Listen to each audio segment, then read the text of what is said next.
Welcome back to Mr. Hassan's Maths channel. I'm now answering question number 5 from the January 2020 Statistics S1 paper, and this question is about normal distribution as well as a little bit about discrete random variables at the end.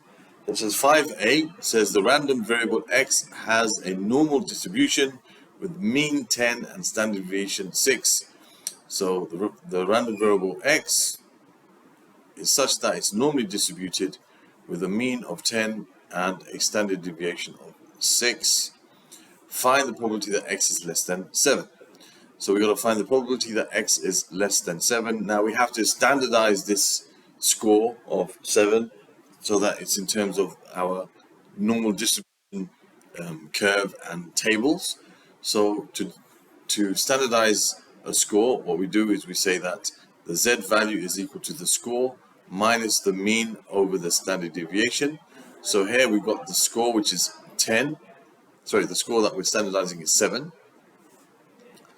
7 minus the mean over the standard deviation. So that's we're trying to find here. 1 second. That's the probability. We're finding the probability that z is less than this, which is the probability that z is less than, that's going to be minus 3 over 6, which is minus 0.5. Now we have the standardized score for which we have the values in our table. So we can go to that table and look for z equals negative 0.5. But we can't find that on the table because, let me just do this for a second. Okay, we have here the normal distribution curve. Okay, now what we're looking here for is z is less than 0.5, which corresponds to 7. So if, in terms of x, this is the mean, and we're looking for the probability that z is less than 7. So 7 is somewhere over here.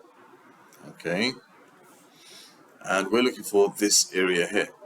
Now, the tables that we have are not in terms of x, but they're in terms of z. So z is such that the mean is 0 and the standard deviation, okay, or what we're looking for is how many standard deviations is the score below the mean? Well, it's negative 0.5 standard deviations below the mean. So we're looking for this negative 0.5 in our table. We don't have negative 0.5 in our table. What we have in our table is values of z from 0 positive going onwards. So what we can do is we can take the same, that same value, but the positive side of it. Okay, so if I take the same value, but take the positive side of it, okay, that's where z equals 0.5. That's where z equals 0.5. So what we need to do is to find this area here. This area here and this area here are the same. The probability of z being less than minus 0.5 is the same as the probability of z being greater than 0.5. They're the same area. Okay, and in our table, okay, in our table, the values of z, what we have are the areas to the left of those values of z, not to the right of them. The main table has areas which are to the left of the value of z, not to the right of them. So we have to find 0.5 in our table and find 1 minus the probability that z is less than 0.5. Because when we go to 0.5 in our table, it's going to give me the area on this side of it. And we know the total area is equal to 1. So if I want to find what this area is, it's 1 minus the area to the left of 0.5. So if we go back to our table and we look for z equals 0.5, well, it's right at the top here. So let me just take that section. Okay, so I've taken the part of the normal distribution table which has 0.5 in it. Okay, so when z is 0.5, the area to the left of that is 0.6915. So what we're looking for is 1 minus 0.6915. And that's going to be the answer that we need for this question, part A. Okay, so what we have here is 1 minus, just get the calculator out of the way.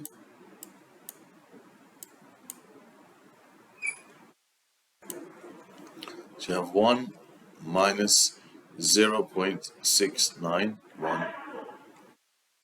0.6915. That gives you 0.308, 0.3085, which is 0.309 to 3SF. Okay, so that's the probability that x is less than less than 7. Sorry. All right, now then it says find the value of k such that the probability that 10 minus k is less than x, which is less than 10 plus k, is equal to 0.6. Now, what does this mean? So let's have a look. It's actually not that difficult, this one. You just have to think about it a little bit. Let's take this normal distribution curve.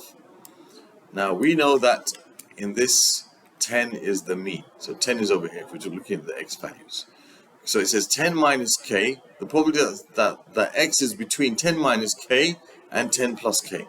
So 10 minus k would be over here. Okay, that's 10 minus k. All right, so this point here is 10 minus k. And this point here would be 10 plus k. This is 10 plus k. Okay, so that's 10 minus k and that's 10 plus k. All right, you can say that. Now, this is symmetrical. So this value here are the same. But it's just on the negative side. It's symmetrical. It's exactly symmetrical. Okay, so these will give you the same values. Okay, if you think about it, it's symmetrical. All right, so there's 10 minus k and there's 10 plus k. That's 10. Okay, and we know that the probability of something lying between those two is that's 0.6. So what I'm going to do here is I'm going to call this value y. I'll call this value y. Okay, so y is equal to 10 plus k. Now what I know is that the area between these two is 0.6. Okay, and I know that because of symmetry, this must be 0.3 and this must be 0.3, leaving this side to be 0.2, because we know that this is half the area, so that must be 0.2. So I can say that the probability that y is, or you can say z is greater than this value of y is going to be 0.2. Okay, the probability that it's greater than this is 0.2. So we want to find the value of y such that the area to the right of it is equal to 0.2. So I'll call this zy, not y, zy. The probability that zy is greater than y, okay, is greater than this value here, is going to be equal to 0.2. Okay, so now let's go to the distribution table, the probability table, the normal distribution table. I'm going to take this section here.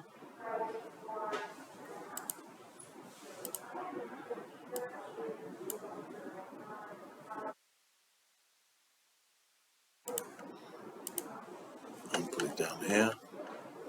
Let's have a look at this table. Okay, so now this is the probability distribution, or this is the normal distribution table for which we have the area, okay, given. This is like the small table. This is the area given, and this is the value of z. And these are for exact values of probability, okay, the area. And these are the areas to the right of these values of z. Okay, so if we go to 0.2 here, if we go to this 0.2 here, then this is the z value, this is the z value for which this is the area to the right of it. So what we can say here is that the z value of this y is 0.8416. So if I now standardize this score, find out, sorry, unstandardized score, I'll find what y is equal to. So I know that z equals x minus mu over the standard deviation. So the z value here is 0.8416, and that's equal to y, which is what I'm trying to find, minus the mean, which is 10, over the standard deviation, which is 6. So y is going to be 6 times 0.8416 plus 10. So that's the y value. Okay, so if I stick that in my calculator, I have 6 multiplied by 0.8416 plus 10. So that gives me 15.0496. That's 15.0496. So we want to find the value of k. So I know that 10 plus k is equal to 15.0496. So k is 15.0496 minus 10. Therefore, k is equal to 5.0496, which we round to 3SF as 5.05. So that's the value of k. All right, that's the value of k. So we found out what is the value of y at this point here. Okay, because we know that between 10 and 10, k less than 10 and 10 more than 10, k more than 10, that area is 0.6. From symmetry, okay, because this k value is the same on this side and that side, of course. From the symmetry, that means on this side you have 0.3, that's half of the area 0.5, so that means this part must be 0.2. Going to that second table, or the other table, we can see that the probability that something is greater than this value equals 0.2, well, we can find that value in terms of z. And then we kind of like de-standardize that using our formula. We're going to find what this value is. We know the value of z, we know mu, we know sigma, the standard deviation, that looks like, that's right, standard deviation, and therefore we can continue and find the answer. So that's the answer to part B. Okay, so it looks a bit weird in the beginning, but if you just draw it out, you'll see very clearly, oh, it's just a symmetrical thing here.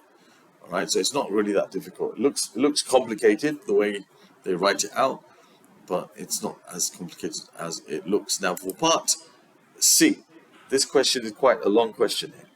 All right, you have 8 marks, so it looks like it's quite a complicated one.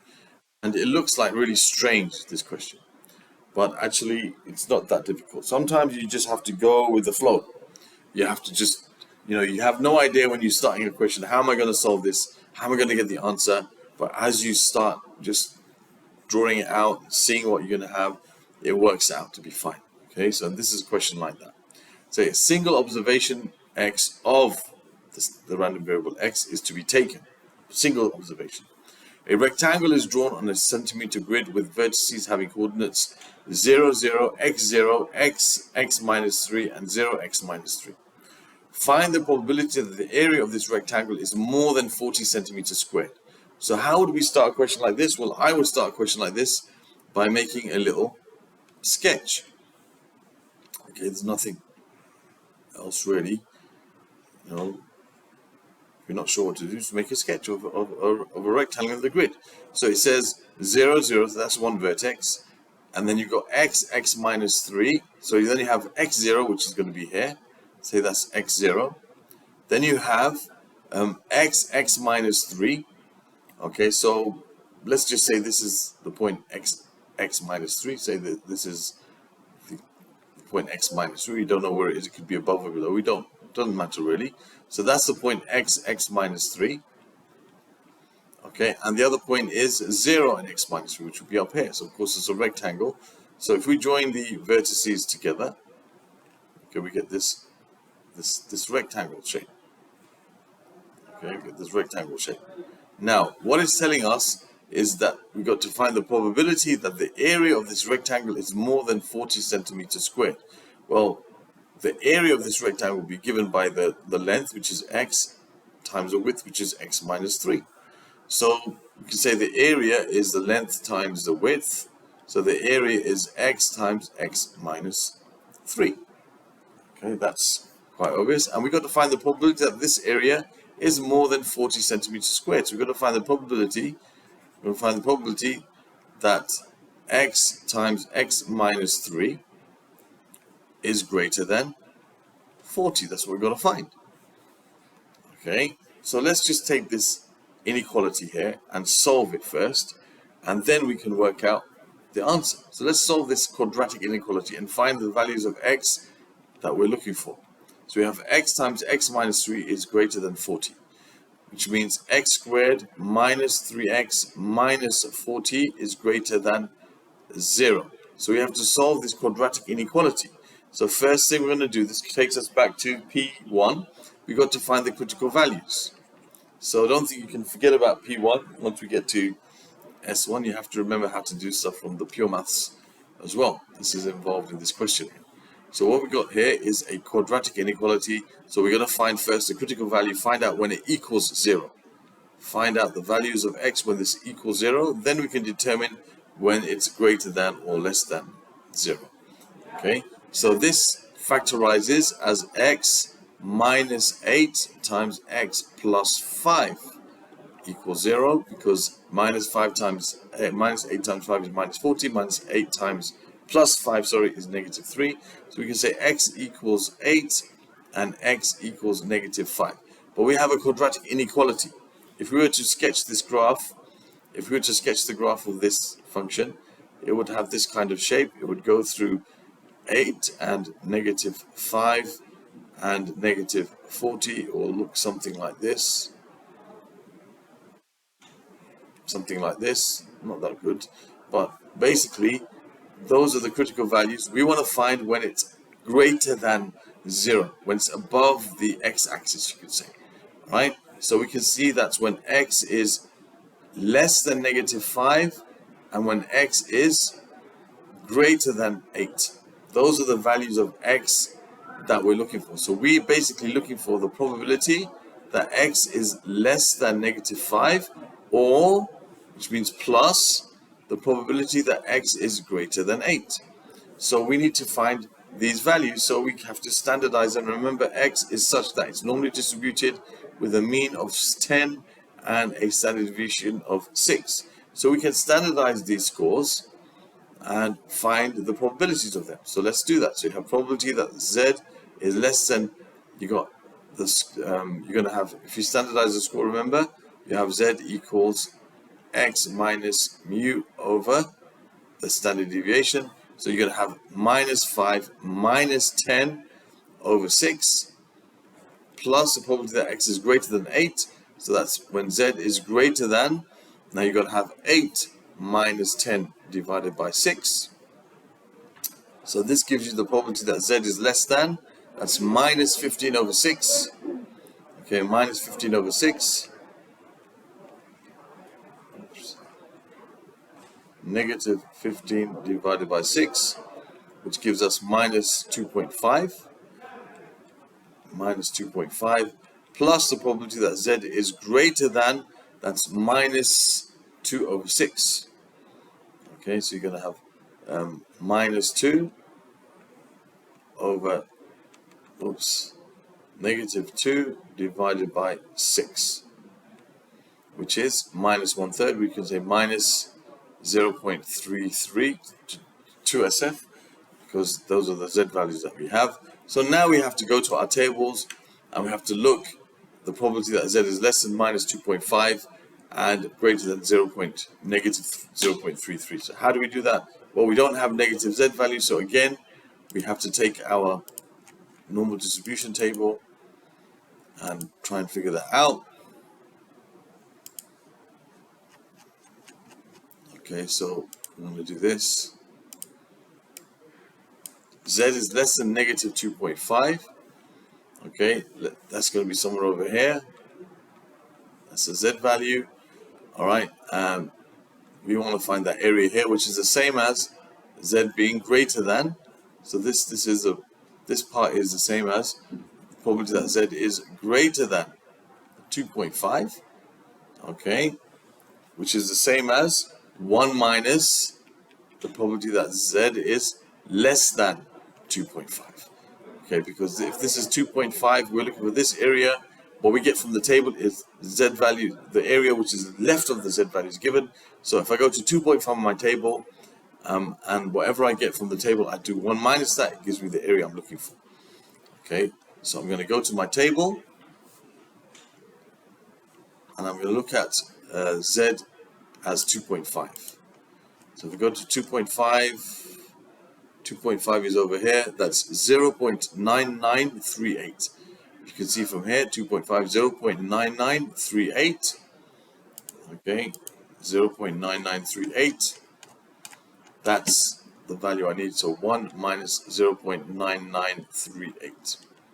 Okay, so we take that value, 1 minus 0.9938. That gives us 6.2 times 10 to the minus 3. So 6.2, it's a very small area, of course.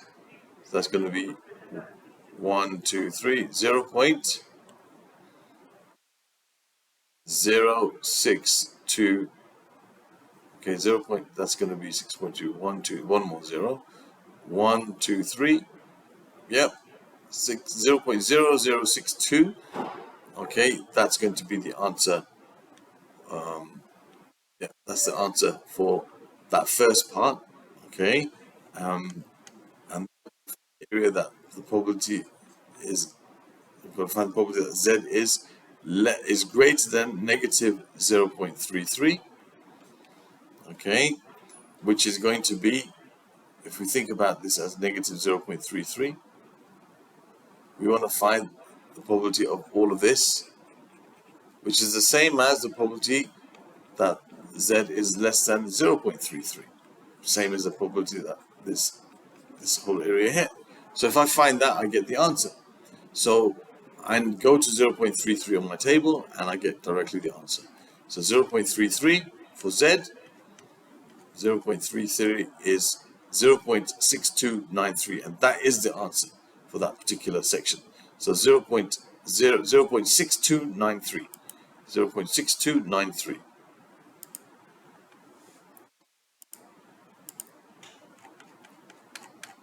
Okay, so that's 0.6293. Therefore, what we're looking for, the final answer here, okay, the final answer here, okay, the probability which we're finding, okay, the area is greater than 40 centimeters squared. I'll write it like this. The probability that the area is greater than 40 centimeters squared is equal to these two answers added together, 0.0062 plus 0.6293. So you add them together, we get an answer. So you have that answer there, plus 0.6293.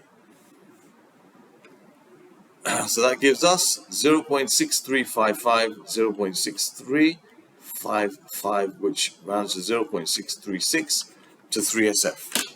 So there's a probability that the area of this rectangle is greater than 40. So that seems like a really weird question in the beginning, but if you just go with the flow, just draw the diagram. So okay, the area of this is going to be the length times the width. You'll notice you get a quadratic inequality. Solve for x, and then it becomes clear what to do. Right, so 8 marks is quite long-winded, but it's not really that difficult if you just go with the flow. Right, so there's the answer to question number 5 from this January 2020 S1 Statistics S1 paper. Other questions from this paper can be found in the playlist up here. Other questions from this topic of distribution, I guess, can be found in this playlist over here. You can subscribe to my channel by clicking on this link. Thank you for watching, and see you soon.